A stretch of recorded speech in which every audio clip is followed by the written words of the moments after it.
আসন্ন ত্রয়োদশ জাতীয় সংসদ নির্বাচনে বহুল আলোচিত ব্রাহ্মণবাড়িয়া ২ আসন থেকে দলীয় মনোনয়ন পাননি বিএনপির কেন্দ্রীয় নির্বাহী কমিটির সহ আন্তর্জাতিক বিষয়ক সম্পাদক ও সাবেক সংসদ সদস্য ব্যারিস্টার রুমিন ফারহানা। তবে তিনি স্বতন্ত্র প্রার্থী হিসেবে নির্বাচনে অংশগ্রহণ করার ঘোষণা দিয়েছেন।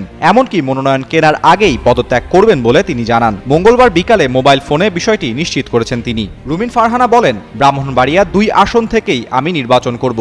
বিএনপি তাদের ভালো মন্দ দেখতে হয়, যেহেতু জমিয়তে উলামায়ের সঙ্গে তারা না দিলে কেমন করে জোট হবে। দল বাধ্য হয়ে তাদের আসন দিয়েছে। দলের কেউ স্বতন্ত্র প্রার্থী হলে বহিষ্কার করা হবে। বিএনপির এমন বার্তা সম্পর্কে রুমিন ফারহানা বলেন, যদি ব্যবস্থা নেওয়ার দরকার হয় দল অবশ্যই ব্যবস্থা নিবে, আমি তো বাধা দিতে পারবো না। তবে মনোনয়ন কেনার আগেই সম্মানের সঙ্গে দল থেকে পদত্যাগ করব।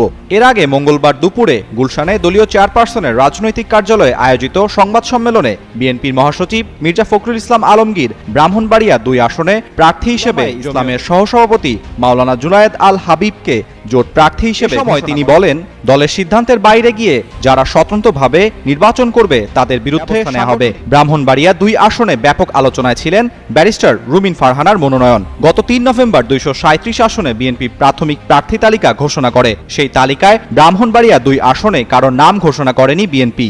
এরপর থেকেই বিএনপির স্থায়ী নেতাকর্মীরা অনেকটা নিশ্চিত হয়ে যায় এই আসনটিতে প্রার্থী দেওয়া হচ্ছে জোটের জুনায়েদ আল হাবিবকে। তবে ব্যারিস্টার রুমিন ফারহানা বন্ধ রাখেননি তার নির্বাচনী প্রচারণা। বিভিন্ন সভা সমাবেশে দলের মনোনয়ন না পেলে স্বতন্ত্র প্রার্থী হওয়ার ইঙ্গিত দিয়েছিলেন তিনি।